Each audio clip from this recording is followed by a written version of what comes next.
அல்லாஹு தஆலாவை உள்ளும் புறமும் ரகசியத்திலும் பரகசியத்திலும் பயந்து அவனுடைய கட்டளைகளை முழுமையாக எடுத்து நடந்து அவனால் தடுக்கப்பட்ட ஹராமான அம்சங்களை முற்றாக தமது வாழ்வில் இருந்து தவிர்த்து வாழுமாறு எனக்கும் உங்களுக்கும் ஞாபகப்படுத்தியவனாக என்னுடைய ஃபத்வாவை ஆரம்பம் செய்கின்றேன். அன்பின் இஸ்லாமிய சகோதரர்களே, ஹிஜ்ரி 1445 வருடத்தினுடைய இறுதி மாதத்தின் ஹஜ்ஜுடைய மாதத்தில் ஹஜ்ஜுடைய நாட்களை நாம் கடந்து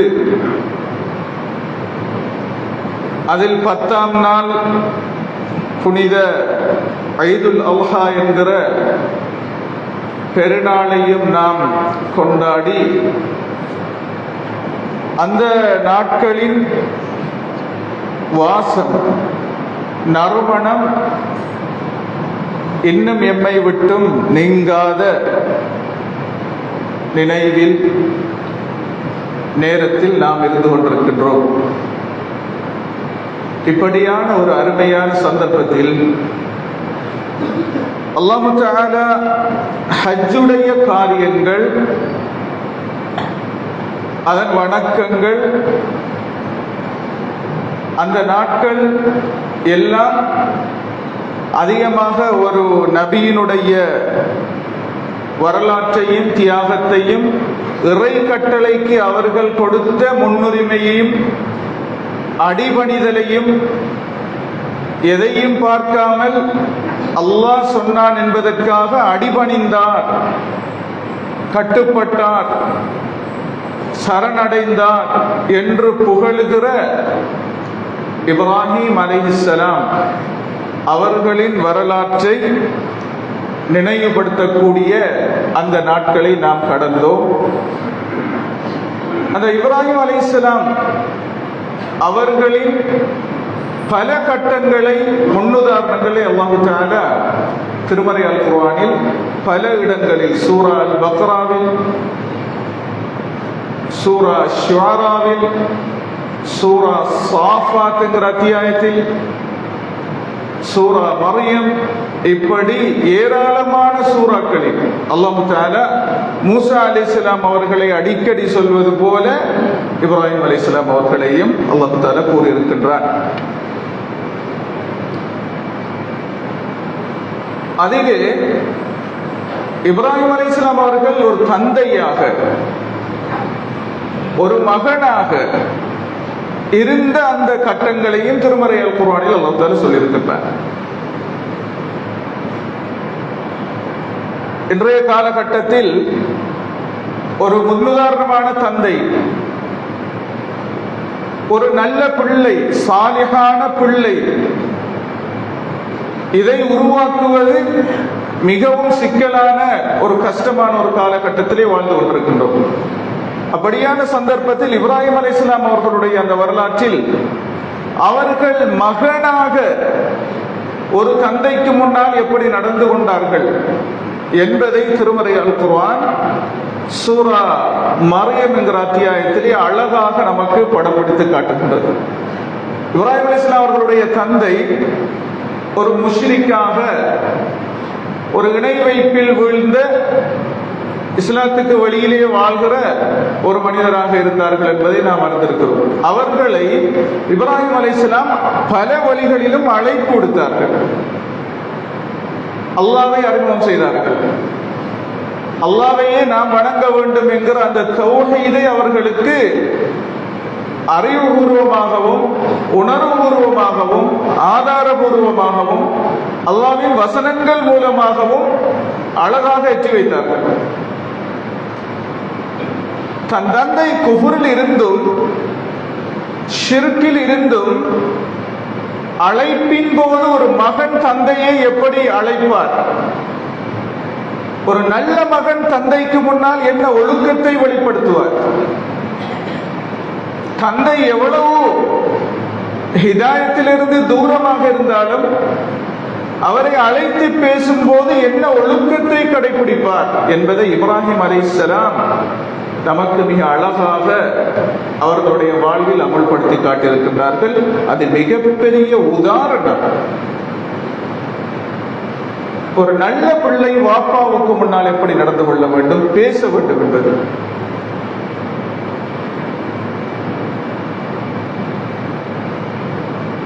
அல்லாஹ் தஆலா சூரா மர்யம் என்கிற அந்த அத்தியாயத்தில் இப்ராஹிம் அலைஹிஸ்ஸலாம் வாப்பாவுடன் எப்படி பேசினார்கள் என்பதை அழகாக அல்லாஹ் தஆலா அந்த அத்தியாயத்தில் சொல்லியிருக்கிறார். வத்குர் ஃபீ கிதாபி இப்ராஹிம், நபியே இப்ராஹிம் பற்றியும் அலைஹிஸ்ஸலாத்து வஸ்ஸலாம் இந்த வேதத்தில் மக்களுக்கு நீங்கள் சொல்லி காட்டுங்கள். இன்னஹு கான ஸித்தீகன் நபியன், அவர்கள் ஒரு சித்தீக்காகவும், சித்தீக் என்ற தரத்தை அடைந்த ஒரு நபியாகவும் ஒரு இறை தூதராகவும் இருந்தார்கள். நீங்கள் எவ்வேளையை எச்சந்தர்ப்பத்தை நினைவு கூற வேண்டும் என்றால் தன் தந்தைக்கு அவர்கள் கொடுத்த அழைப்பு, அறிவுரை, அந்த வார்த்தைகளை நீங்கள் இந்த வேதத்திலே நினைத்து பாருங்கள். யா அபதி, யா அபி என்றால் என் வாப்பா, என் தந்தை என்பதனுடைய அர்த்தமாகும். யா அபதி என்றால் அரபு மொழியிலே அன்பும் மரியாதையும் கலந்து பேசுவதாக இருந்தால், அழைப்பதாக இருந்தால் யா அபதி என்றுதான் அழைக்கப்பட்டது. அவர்கள் ஒவ்வொரு முறையும் வாப்பாவை அழைத்து அந்த உபதேசிக்கிற போது, இறை தூதை எட்டி வைக்கிற போது எப்படி அழைத்தார்கள் என்று சொல்லுகிற போதுதான் அல்லாஹ் தஆலா சொல்கிறான், யா அபதி, என் அருமை தந்தையே, லிம தஅபுத் மா லா யஸ்மஉ வ லா யுக்னி அன்க ஷைஅன், உமக்கு எதையுமே எந்த நன்மையையும் செய்வதற்கு ஆற்றல் இல்லாத, சக்தி இல்லாத, கேட்க முடியாத, பார்க்க முடியாதவற்றை என் அருமை தந்தையே ஏன் வணங்குகின்றீர்கள்? யா அபதி, என் அருமை வாப்பாவே, தந்தையே, இன்னஹு கத் ஜாஅனி மினல் இல்மி மா லம் யாதிக், உங்களுக்கு கிடைக்காத அந்த இறை தூது, நற்செய்தி, ஹிதாயத் எனக்கு இறைவனிடமிருந்து கிடைத்துள்ளது. ஃபத்தபிஉனி, நான் சொல்வதை கேளுங்கள். அஹ்திக ஸிராத்தன் ஸவியன், என் அருமை தந்தையே, உங்களுக்கு நான் அழகான நேரான வழியை நான் காட்டுவேன். யா அபதி, என் அருமை தந்தையே, லா தஅபுதி ஷைத்தான், ஷைத்தானுக்கு சிரமப்படியாதீங்க. இன்னஹு கான லிர்ரஹ்மானி அஸியன், அவன் ரஹ்மானான அந்த இரக்கமுள்ள நாயனுக்கு மாறு செய்யும் ஒருவனாக உள்ளான். யா அபதி, என் அருமை தந்தையே, இன்னி அகாஃபு ஐயமஸ்ஸக அஸாபும் மினர் ரஹ்மான், ரஹ்மானுடைய தண்டனை உங்களை தொட்டுவிடுமோ என்று எனக்கு பயமாக உள்ளது. ஃபதகூன லிஷ்ஷைத்தானி வலியா, வழிகெடுக்கும் ஷைத்தான்களின் தோழராக நீர் மாறிவிடுவீரோ என்ற பயம் எனக்கு இருக்கிறது, என்னை பின்பற்றுங்கள் என்று இன்னும் தொடராக இப்ராஹிம் அலைஹிஸ்ஸலாம் தன் வாப்பாவுக்கு கொடுத்த மரியாதை கலந்த அந்த அழைப்பை நமக்கு அல்லாஹ் தஆலா முன்னுதாரணமாக சொல்லியிருக்கிறார். இது இப்ராஹிம் அலைஹிஸ்ஸலாம் அவர்களுடைய முன்னுதாரணம். அழைப்பு பணியில் தந்தையுடன் பேசும்போது என்ன முறையில் பேச வேண்டும், அன்பும் மரியாதையும் கலந்த பாணி, வார்த்தை, பிரயோகம் என்பதை இப்ராஹிம் அலைஹிஸ்ஸலாம் அவர்களுடைய அந்த வரலாற்றிலே நாம் பார்க்கிறோம். இப்ராஹிம் அலைஹிஸ்ஸலாம் வளர்த்த மகன் இஸ்மாயில் அலைஹிஸ்ஸலாம், அவர்கள் வரலாற்றையும் இந்த நாட்களில் நாம் ஞாபகப்படுத்தினோம். சூரா அஸ்-சாஃபாத் என்கிற அத்தியாயத்தில் 100வது வசனத்திலிருந்து 109வது வசனம் வரைக்கும் பார்த்தால் நாம் இந்த காலத்திலே ஹஜ்ஜுடைய காலத்திலே கேட்ட அந்த சம்பவம் சுருக்கமாக உருக்கமாக அல்லாஹ் சொல்லியிருக்கிறார். முன்னுதாரணமான பிள்ளையாக இப்ராஹிம் அலைஹிஸ்ஸலாம் மகனாக இருந்தார்கள். அவர்கள் பாசறையில் வளர்ந்த மகன் இஸ்மாயிலும் அதே பாணியில் அன்பும் மரியாதையும் கலந்த பாணியில் வார்த்தையில் தான் இப்ராஹிம் அலைஹிஸ்ஸலாம் அவர்களுடன் பேசினார்கள் என்பதையும் சூரா ஸாஃபாத் அத்தியாயத்தில் அல்லாஹ் தஆலா சொல்றார்.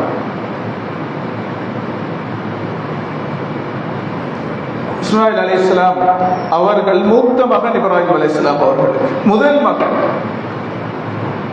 ஹாஜர் என்கிற சாரியா அவர்களுக்கு சாரா வழங்கிய ஹாஜர் என்கிற பெண்ணிலிருந்து மகனாக பிறந்தார்கள். அல்லாஹ்வினுடைய நாட்கள் வளர்ந்தார்கள். சிறுபராயத்திலே அல்லாஹ்வின் கட்டளை பல தொடரான கனவுகளூடாக மகனை குர்பானி கொடுக்க வேண்டும் என்றது. இப்ராஹிம் அலைஹிஸ்ஸலாம் இஸ்மாயில் அலைஹிஸ்ஸலாம் அவர்களிடம் அந்த செய்தியை சொன்னார்கள். யா புனை, என் அருமை மகனே, இன்னி அராக ஃபில் மனாமி அன்னி அஸ்பஹுக ஃபன்ظுர் மாதா தரா. என் அருமை மகனே, யா புனைய என்றால் என் சின்ன மகனே என்பது அர்த்தமாகும். வாப்பா மகனை அழைக்கும் விதம். என் சின்ன மகனே, நான் கனவில் உங்களை அறுத்து பலியிட காண்கிறேன். உங்கள் அபிப்பிராயம் என்ன? இப்ப மகன் பேசுகிறார்கள். கால யா அபதி, என் அருமை தந்தையே. இப்ராஹிம் அலைஹிஸ்ஸலாம் அவர்களுடன் இஸ்மாயில் பேசும் முறை யா அபதி, என் அருமை தந்தையே. இஃஅல் மா துமர், உங்களுக்கு வந்த கட்டளை நபிமார்களின் கனவும் வஹியாகும். அது இறை கட்டளை, அதை அமுல்படுத்துங்கள் என்று சொன்னார்கள். சதஜிதுனி இன்ஷா அல்லாஹ் மினஸ் ஸாபிரீன். இன்ஷா அல்லாஹ், அதற்கு ஒத்துழைக்கக்கூடிய பொறுமை காக்கக்கூடிய ஒருவராக என்னை நீங்கள் காண்பீர்கள். அப்போதுதான் ஃபலம்மா அஸ்லமா, இருவரும் இறை கட்டளைக்கு அடிபணிந்து வஜல்லஹு லில் ஜபீன், கன்னம் பூமியில் பட அவர்களை இப்ராஹிம் அலைஹிஸ்ஸலாம் வீழ்த்தினார்கள் அறுப்பதற்காக.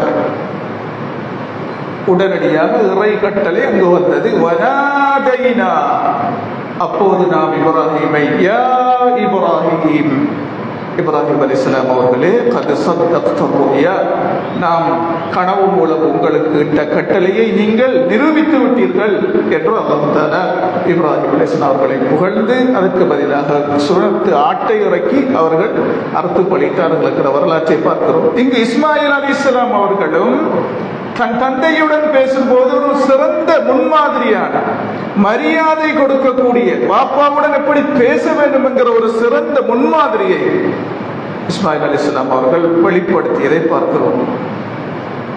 அதே போல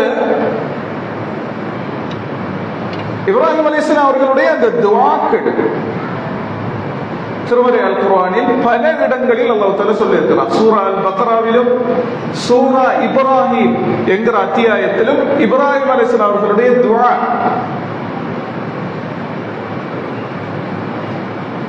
அந்த துஆக்களில் சூரா அல் பக்ராவிலே சொல்கிற போது தன் சந்ததி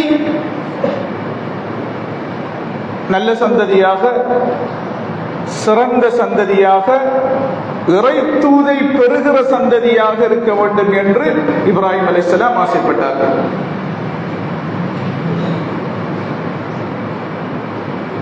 காபாவை கட்டி எழுப்பினதன் பின்னால் துஆ கேட்டாங்க.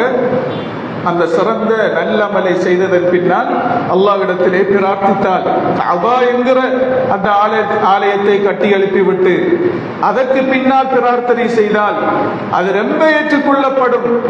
அதைவிட சிறந்த அமல் இந்த உலகில் கிடையாது. முதல் பள்ளி புனித பள்ளி, புனித பூமியில் உள்ள பள்ளி, மனிதனால் முதலாக கட்டப்படுகிற பள்ளி. எனவே அது சிறந்தது. அந்த அமலை செய்ததன் பின்னால் பிரார்த்திக்கலாம் என்று இரண்டு பேரும் பிரார்த்தித்தார்கள். அந்த பிரார்த்தனையிலும் கூட ஒன்றுதான் சிறந்த பிள்ளை சந்ததி வேண்டும். ரப்பனா இறைவா, இரண்டு பேரும் துஆ கேட்காங்க. வஜஅல்னா, எங்களை நீ ஆக்கிவிடு, முஸ்லிமைன் லக், உனக்கு முழுமையாக கட்டுப்படுகிற முஸ்லிம்களாக எங்களை மாற்றிவிடு. எங்களை மாத்திரமல்ல, வமின் துர்ரியத்தினா, எங்கள் சந்ததியிலும் அவ்வாறு கட்டுப்படுகிற சமூகமாக ஒரு சமூகத்தை ஆக்கிவிடு என்று பிரார்த்தித்தார்கள். தங்களுக்கும் தங்களில் வருகிற சந்ததியும் சிறந்த இறை கட்டளைக்கு கட்டுப்படுகிற ஒரு சந்ததியாக வர வேண்டும் என்று துஆ கேட்டார்கள். இப்ராஹிம் அலைஹிஸ்ஸலாம் குழந்தை பாக்கியத்தை கேட்டார்கள்.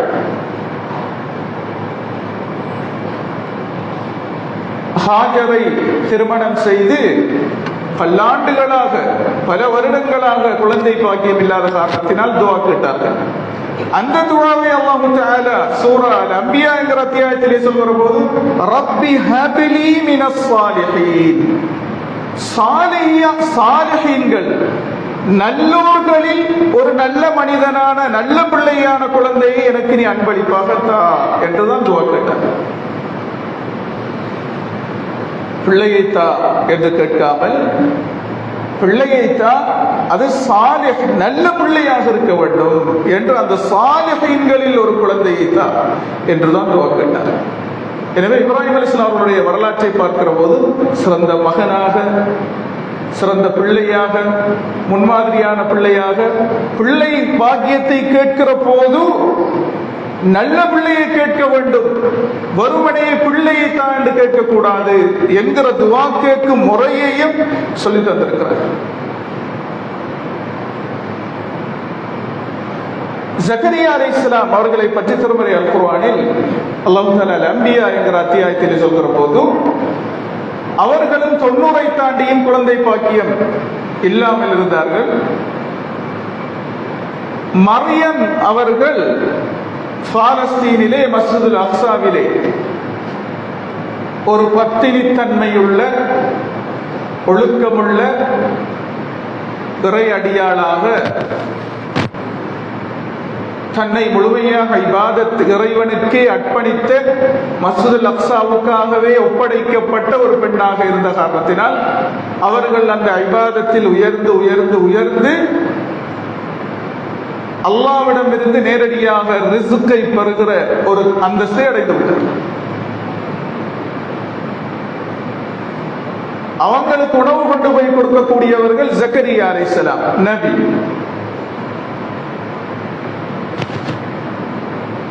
பழமைக்கு மாற்றமாக உணவுகள், ஏற்பாடுகள், ரிஸ்க் விடயங்கள் அங்க இருக்கிறத பார்த்தவர்கள் கேட்டார்கள் ஜக்கரியா அலைஹிஸ்ஸலாம், யா மரியம் அன்னா லக்கி ஹாதா, இது எங்கிருந்து உங்களுக்கு வருகிறது?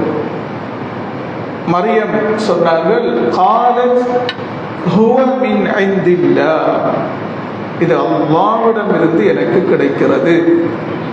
அல்லாஹ் தஆலா அந்த வசனத்தை, அது வரலாறு, அந்த வசனத்தை அல்லாஹ் முடிக்கிறான், இன்னல்லாஹ யர்ஸுகு மன் யஷாஉ பிகைரி ஹிசாப், அல்லாஹ் அவன் விரும்பியவர்களுக்கு கேட்காமலும் ரிஸ்க் அளிப்பான்,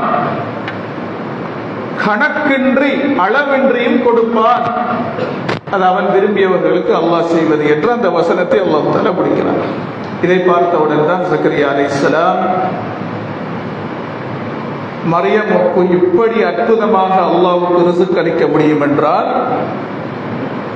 முயற்சியின்றி காலடியில் உணவை கொண்டு வர முடியும் என்றால், முயற்சிப்பது சுன்னா, உலக நியதி, ரிஸ்க்குக்கு முயற்சிக்க வேண்டும். அல்லாஹ் ரிஸ்கை தேடுமாறு சொல்லி இருக்கிறார். இந்த வெள்ளிக்கிழமை தினத்தை சொல்கிற போது, அதான் விடுக்கப்பட்டால், ஜும்மாவுக்கு அழைக்கப்பட்டால் வியாபாரத்தை விட வேண்டும். அதற்கு பின்னால் வியாபாரம் செய்வது தடுக்கப்பட்டது, ஹராம். தொழுகை முடிந்தால், ஃபைதா குதியத்திஸ் ஸலாத்து, தொழுகை முடிந்தால் ஃபந்தஷிரு ஃபில் அர்த், பூமியில் நீங்கள் பறந்து செல்லுங்கள். வப்தகு மின் ஃபضலில்லாஹ், அல்லாஹ்வுடைய அந்த கொடையை, அல்லாஹ் வச்சிருக்கிற அந்த நியாமத்தை உங்களோட வியாபாரத்தின் முயற்சியின் மூலமாக தேடுங்கள் என்று ஒருத்தர் சொல்லியிருக்கிறார். தேட வேண்டும், ரிஸ்கை தேடி செல்ல வேண்டும். அதுதான் பொது விதி. அல்லாஹ் சொல்லியிருப்பது, சிலர்களுக்கு அல்லாஹ் அவர்களுடைய தக்வாவின் உச்சகட்டம், அவர்களுடைய தவக்குலின் உச்சகட்டம், அதனால் அல்லாஹ்வின் நேசத்தை அவர்கள் பெற்றதால் முயற்சி இல்லாமலும் சிலர்களுக்கு அல்லாஹ் வழங்கி விடுவார். இதை பார்த்தவுடன் ஜக்கரியா அலைஹிஸ்ஸலாம் அவர்களும் பிரார்த்தனை செய்தார்கள். அந்த பிரார்த்தனை என்ன? இப்படி ரிஸ்க் கொடுத்தால் மரியமுக்கு எனக்கும் பிள்ளையை தரலாம் தானே, இதற்கு ஆற்றல் உள்ள அல்லாஹ் எனக்கும் 90 கடந்த எனக்கும் பிள்ளை பாக்கியத்தை தரலாம் தானே என்ற எண்ணத்தில் தான் அன்றிருந்து துஆ கேட்க ஆரம்பித்தார்.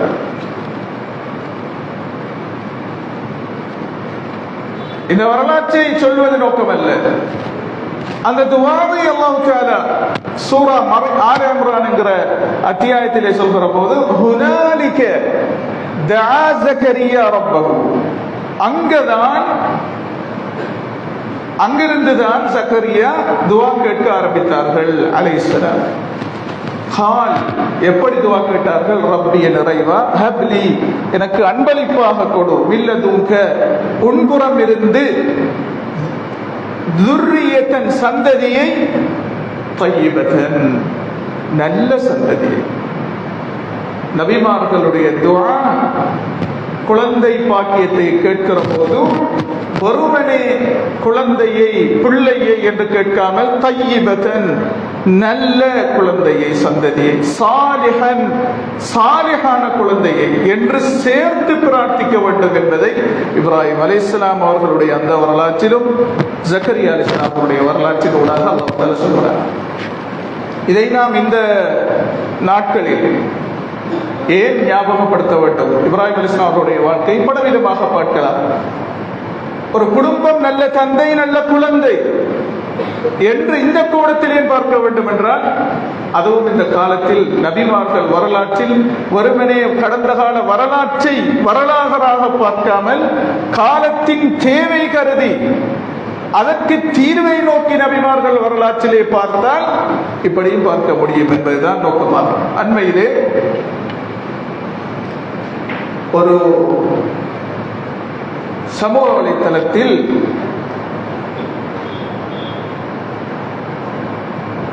ஒரு வீடியோ கிளிப் பரவியது. அதிலே சில இளம் வாலிபர்கள் ஒரு உணவகத்துக்கு சென்று அந்த உணவகத்திலே உணவு உண்டதன் பின்னால்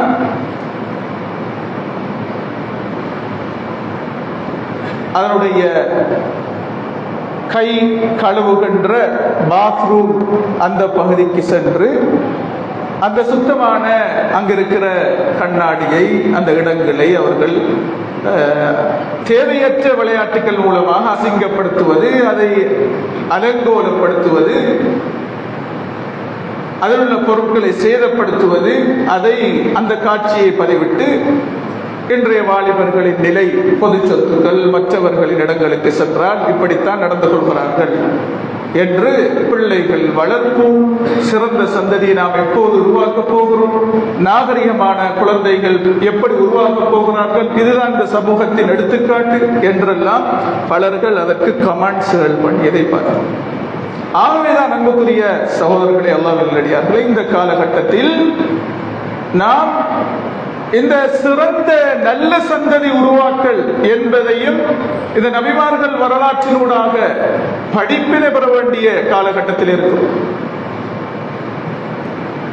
முதலாவது, ஒரு முஸ்லிம் குழந்தை என்பது ஒரு பாக்கியம்.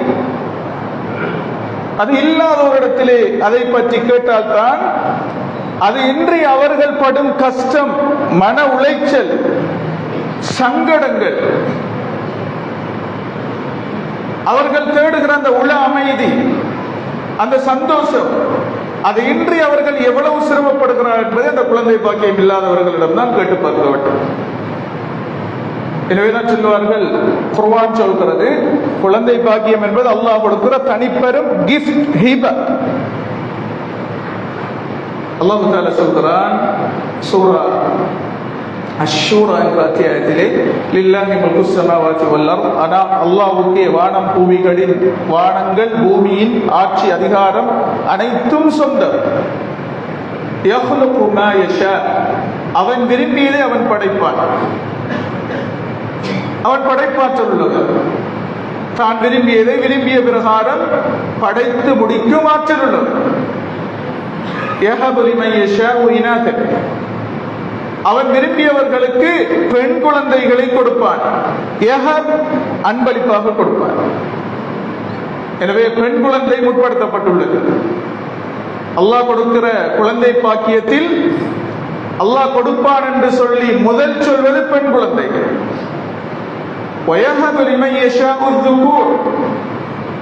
அவன் விரும்பியவர்களுக்கு ஆண் குழந்தைகளை கொடுப்பான்.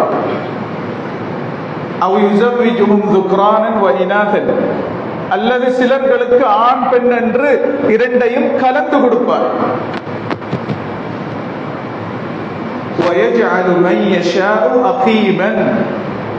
இன்னும் தான் நாடிய சிலரை குழந்தை பாக்கியம் இன்றியும் விட்டு விடுவான்.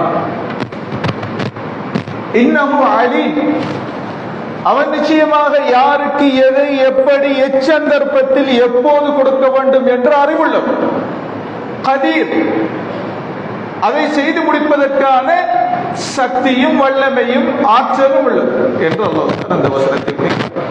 எனவே தொடர்ந்து இந்த வசனத்தில் குழந்தை பாக்கியம் அது பாக்கியம். ஒரு முஸ்லிம் குழந்தை கிடைத்தால் அதை பாக்கியமாக பார்க்க வேண்டும். இரண்டாவதாக அன்புக்குரிய சகோதரர்களே, அல்லாஹ்வின் நல்லடியார்களே, பாக்கியத்தை பெற்றால் அந்த குழந்தை பாக்கியத்தின் மீதுள்ள தனது பொறுப்பு கடமைப்பாடு என்று வந்துவிடும். அதை நாம் சரியாக நிறைவேற்ற வேண்டும்.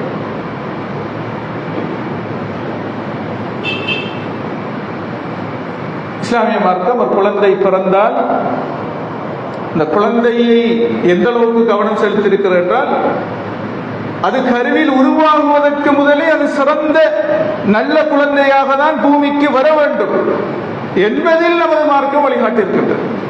எனவேதான் உனது சந்ததியை, மனிதா முஸ்லிம், உனது சந்ததியை உன்னில் அல்லாஹ் அவனுடைய பிரபஞ்ச ஏற்பாடின் அடிப்படையில் உன்னில் அல்லாஹ் ஒரு சந்ததியை உருவாக்குவதற்கான கூறுகளை வைத்துள்ளார். அதை நீ எந்த தாயின் கருவில் வளர்க்கப் போகிறாய்? பரம்பரை பண்புகள் மிக பெரும் தாக்கத்தை ஒரு குழந்தையின் உருவாக்கத்தில் செலுத்தும். ஒரு குழந்தை பிறக்கிறது என்றால் அதனுடைய உள செயற்பாடு, அதனுடைய சிந்தனை, மனப்பாங்கு, நடவடிக்கை, இதெல்லாம் தாய் தந்தையின் சேர்க்கையில் இருந்துதான், இரண்டு பேருடைய செயற்பாடின் மறு வடிவமாகத்தான் அது வரப்போகிறது. அதை தீர்மானிப்பது அந்த பரம்பரை கூறுகள். ஆகவே நீங்கள் உங்களுடைய அந்த பண்புகளை, நல்ல பண்புகளை, அந்த பரம்பரை பண்புகளை எந்த பரம்பரை பண்புடன் சேர்க்க போகிறீர்கள்? எனவேதான் நபி ஸல்லல்லாஹு அலைஹி வஸல்லம் மனைவியை தெரிவு செய்கிற அந்த கட்டத்திலிருந்து சொல்லியிருக்கிறார். அந்த தேர்வு சரியாக இருக்க வேண்டும் என்று சொல்லியிருக்கிறார். பண்பும் மார்க்கமும் உள்ள பெண்ணை முடித்து வெற்றி அடைந்து கொள் என்று சொன்னார்களே, உருக்கம் சுருக்கமாக அங்கிருந்து அது வர வேண்டும். ஆகவே அன்புக்குரியவர்களே, அல்லாஹ்வின் நல்லடியார்களே, இப்படியான நபிமார்கள் வரலாற்றிலிருந்து ஒரு சந்ததி உருவாக்கம், நல்ல சிறந்த முன்மாதிரியான பண்புள்ள, நாட்டுக்கும் மக்களுக்கும் மார்க்கத்திற்கும் பணியாற்றுகின்ற ஒரு சந்ததியை உருவாக்க வேண்டிய பொறுப்புள்ளவர்கள். அதற்கான வழிகாட்டல்களை முழுமையாக வரலாற்று ரீதியாகவும் மார்க்க ரீதியாகவும் கொண்டுள்ள ஒரு சமூகமாக நாம் இருக்கிறோம். எல்லாம் வல்ல அல்லாஹ் சுப்ஹானஹு வ தஆலா அப்படியான வழிகாட்டல்களை நாம் பின்பற்றுவதற்கு நம் அனைவருக்கும் இலகுபடுத்தி தந்தருள்வானாக. வாஹிரு தஅவானா அல்ஹம்துலில்லாஹி ரப்பில் ஆலமீன்.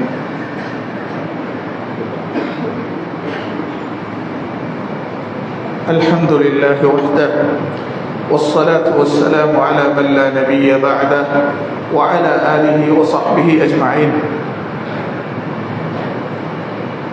ஒரு பிள்ளை சிறந்த பிள்ளையாக மாற வேண்டுமாக இருந்தால் ஒரு தாய் முதலில் ஒரு சிறந்த முன்மாதிரியான தாயாக இருக்க வேண்டும். ஏன்? ஒரு கருவில் ஒரு குழந்தை உருவாகிற அந்த நாளிலிருந்தே தாயின் செயற்பாடு மனோநிலை எப்படி இருக்கிறதோ அது அந்த குழந்தையில் தாக்கத்தை ஏற்படுத்த ஆரம்பிக்கிறது என்று இன்று கருவியல் விஞ்ஞானம் சொல்கிறது. எனவேதான் சவுதி அரேபியாவிலே ஒரு சம்பவம், உண்மை சம்பவம், பல சம்பவங்கள் அப்படி உள்ளன. இது பிரபலியமான சம்பவம். ஒரு சவுதி நாட்டை சேர்ந்தவர் ஒரு சீனா பிரஜை பெண்ணை திருமணம் முடித்தார். அந்த பெண் முஸ்லிம் பெண். அந்த பெண் மகனாக கேட்டதெல்லாம், எனக்கு ஒன்று வேண்டாம், நான் மதீனாவில் வாழ வேண்டும், என் மரணம் வரைக்கும் நபியினுடைய பூமியில் வாழ்ந்து மூத்தாக்க வேண்டும், அதுதான் என்னுடைய மகன், வேறொன்று வேண்டாம். அந்த மகரை அந்த சவுதி நாட்டவர் அதற்கு உத்தரவாதம் அளித்து அந்த பெண்ணை திருமணம் முடித்து, அந்த பெண் அவர் மூலமாக கர்ப்பமடைந்த அந்த நேரத்தில் கர்ப்பத்திலிருந்து குழந்தையாக அது பிரசவிக்கிற வரைக்கும் குர்ஆன் ஓதுவதை அதிகப்படுத்தினார். பல நூற்றுக்கணக்கான குர்ஆனை அந்த பெண் ஓதி முடித்தார். ஆச்சரியம் என்னவென்றால், அவருக்கு பிறந்த குழந்தை ஆண் குழந்தை 6 வயதில் முழு குர்ஆனையும் மிக இலகுவாக சிரமமில்லாமல் பாடம் பண்ணி முடித்தார்.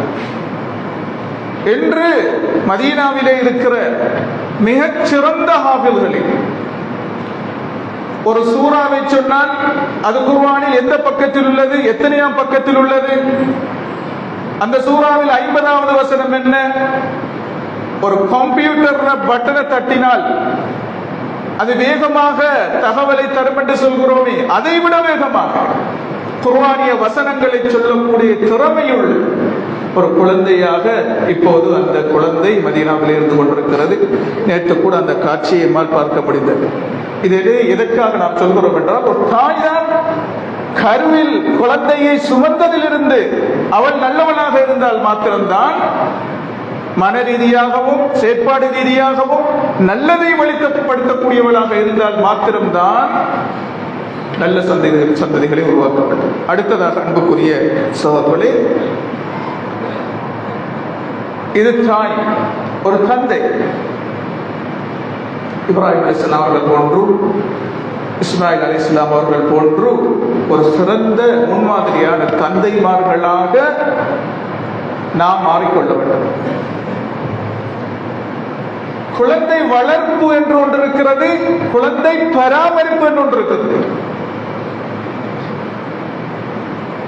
நாம் நிறைய பேர் குழந்தை பராமரிப்பை நினைத்துக் கொண்டிருக்கிறோம், நாம் குழந்தையை வளர்த்துக் கொண்டிருக்கிறோம். அதை நாம் மாற்றிக்கொள்ள வேண்டும். குழந்தை பராமரிப்பு என்றால் என்ன, வளர்ப்பு என்றால் என்ன?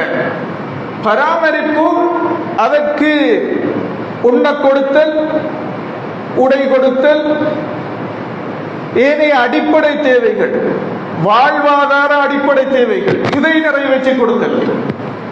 இது குழந்தை பராமரிப்பு. பசி இல்லாமல், உடுப்பு இல்லாமல் இருக்காமல் தேவைகளை நிறைவேற்றி கொடுப்பது. நிறைய பேர் நினைக்கிறார்கள், இதுதான் நான் குழந்தைக்கு செய்ய வேண்டிய கடமை, இதை செய்து கொண்டிருக்கின்றேன். நாம் அதை மாற்றிக்கொள்ள வேண்டும். இது குழந்தை பராமரிப்பு. வளர்ப்பு, வளர்ப்பு இதற்கு அப்பால் செய்ய வேண்டிய அம்சங்கள் உள்ளன. அதுதான் குழந்தைக்கு மார்க்கத்தை, சிறந்த ஈமானை, நல்லொழுக்கத்தை கொடுத்தோமா, இது வளர்ப்பு. பிள்ளையை எப்படி வளர்த்திருக்கிறார் பார்த்தீர்களா என்று யாரை கேட்பார்கள்? தந்தையை கேட்பார்கள். வளர்த்திருக்கிறார், வளர்ப்பு சரியில்லை என்று சொல்வார்கள். ஆகவே சரியாக வளர்ப்பதாக இருந்தால் முதல் கட்டமாக நாம் மார்க்கம், நமது மார்க்கத்தின் அடிப்படை ஈமான், அகீதா, அடுத்தது ஒழுக்கம், பண்பாடு, இதை கொடுக்க வேண்டும். இதை கொடுத்தோமா, கொடுக்கிறோமா, முயற்சிக்கிறோமா என்று, கொடுக்கவில்லை என்று நாம் எந்த தந்தையும் குரல் கொள்ள முடியாது. பேசுகின்ற நான், நீங்கள் எல்லோரும் மீளாய்வு செய்ய வேண்டும். காலத்திற்கு ஏற்றாற்போல் இந்த பொறுப்பை நிறைவேற்றுகின்றோமா என்று நாம், இது முதல் கட்டம். அடுத்ததாக அவர்கள் எதில் கவனம் செலுத்துகிறார்கள்? அவர்களுடைய கவனம் எதை நோக்கி போய்கொண்டிருக்கிறது? அதை உற்று நோக்க வேண்டும் ஒரு தகவல். நல்ல விஷயங்களில் போனால் ஊக்குவிப்பது, திசை மாறி போனால் அவருடைய ஈடுபாடு, கவனம் போகிற திசையை உற்று நோக்க வேண்டும். குறிப்பாக டீனேஜர்ஸ் 12 வயதை தாண்டியவுடன் மிகவும் கவனமாக இருந்து வழிகாட்ட வேண்டிய ஒரு காலத்தில் இருக்கின்றோம். அடுத்ததாக ஒரு தந்தை பார்க்க வேண்டும், தன் பிள்ளைகளிடத்திற்கு திறமைகள் என்ன உள்ளது என்று பார்க்க வேண்டும், இனம் காண வேண்டும், அதை ஊக்குவிக்க வேண்டும். இது வளர்ப்பு.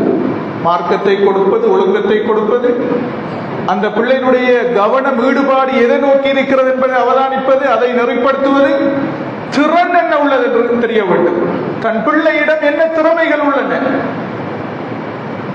என்று பெற்றோர்கள், குறிப்பாக ஆண்கள், வளர்ப்பை தாயிடம் ஒப்படைத்து விட்டு நாம் அதிகமானவர்கள் நீங்கிக் கொண்டோம். சில வேளை கல்லூரிகளுக்கு பிள்ளைகளை சேர்க்க வருகிற தகப்பன்மாருக்கு எண்ணத்தில சேர்க்க வாரம், பிள்ளையை என்ன பகுதியில் நாம் சேர்க்க வந்திருக்கிறோம் என்று கூட தெரியாமல் தடமாறிக்கொண்டிருக்கின்றார்கள். அந்த கட்டத்தை கடந்து நாம் செல்ல வேண்டும். எப்படியான நிலையில் நாம் இருக்கக்கூடாது. இது ஒரு விஷயம். அடுத்ததாக அவர்களுடைய தொடர்புகள், எங்கு தொடர்பு வைத்திருக்கிறார்கள், என்ன தொடர்புகளை, கம்யூனிகேஷன், யாருடன், என்ன திசையுடன், என்ன அமைப்புடன், எந்த நபருடன் அவர்களுடைய தொடர்பு, நட்பு வட்டம் எப்படி இருக்கிறது, இதில் கவனம் செலுத்தி அதை நெறிப்படுத்த வேண்டும், முறைப்படுத்த வேண்டும், வழிகாட்ட வேண்டும். இறுதியாக அவர்கள் முன்மாதிரியாக யாரை கொள்கிறார்கள்? அன்புக்குரிய சகோதரர்களே, என்று குழந்தையை வளர்ப்பது நாம் நினைக்கிறோம் நாம் மாத்திரம் அன்று. என்று நாம் குழந்தைகளை வளர்ப்பதை விட இன்று அதிகமாக குழந்தைகளை வளர்த்துக் கொண்டிருப்பது ஊடகங்களும் சமூக வலைத்தளங்களும் தான். அவர்கள் அதிகம் பார்க்கிற, தங்களுடைய கைகளிலே வைத்திருக்கிற மொபைல் போன்கள் தான், அதில் அவர்கள் பார்க்கிற காட்சிகள் தான் அவர்களை வளர்க்கிறது என்பதை நாம் புரிந்து கொள்ள வேண்டும். நான் சொன்னேன், நான் கூட்டி போனேன், நான் பார்த்தேன், கேட்கான் இல்லை என்று நாம் சொல்கிறோமே, நாம் கொடுப்பது குறைய அவர்கள் வளர்க்கப்படுவது ஓரொன்றினூடாக. எனவேதான் எமது கட்டுப்பாட்டை விட்டும் வேகமாக செல்கிறார்கள் என்றால் எங்கே ஏதோ ஒன்று நடக்கிறது. அதுதான் சமூக வலைத்தளங்கள் அவர்களை வளர்த்துக் கொண்டிருக்கின்றன என்பதையும் புரிந்து கொண்டு நாம் அதிலும் கவனம் செலுத்த வேண்டிய காலத்தில் இருக்கிறோம். நான் கேள்விப்பட்டேன், ஒரு சகோதரர் ஓலெவல் எக்ஸாம்ல நல்ல ரிசல்ட்ஸ் மகள் எடுத்தா என்பதற்காக அந்த சந்தோஷத்தை வெளிப்படுத்த அவரால் முடிந்தது ஒரு நல்ல ஒரு ஐபோனை கொடுப்பதுதான்.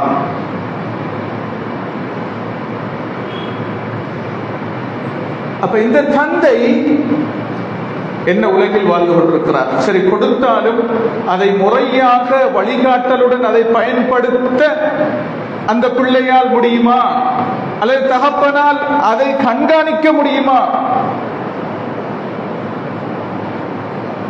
அமெரிக்க ஜனாதிபதி சில வருடங்களுக்கு முன்னால், இப்போது இருக்கிற ஜனாதிபதிக்கு முன்னால் இருந்தவர், அவருக்கு முன்னால் இருந்தவர்,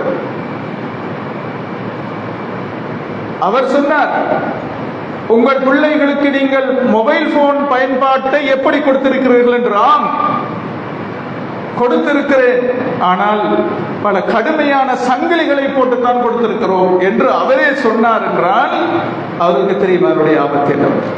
எனவே கல்வியை சிதைக்கக்கூடிய, கல்வியில் நன்றாக இருக்கிற பிள்ளைக்கு திசை திருப்புகிற ஒன்றை சந்தோஷம் என்ற வடிவில் நாம் கொடுப்பது எந்த அளவுக்கு ஆக்கபூர்வமானது, அறிவுபூர்வமானது என்பதை சிந்திக்க வேண்டும்.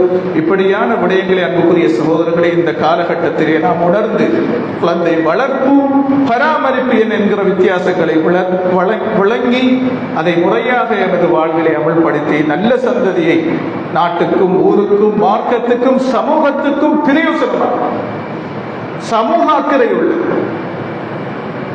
தன்னலமற்ற பொதுநலத்துக்கு செயற்படுகிற பாடுபடுகிற நல்ல சந்ததிகளை உருவாக்க திட சங்கற்பம் பூர்வமாக வாஹரு தஅவானா அல்ஹம்துலில்லாஹி ரப்பில் ஆலமீன்.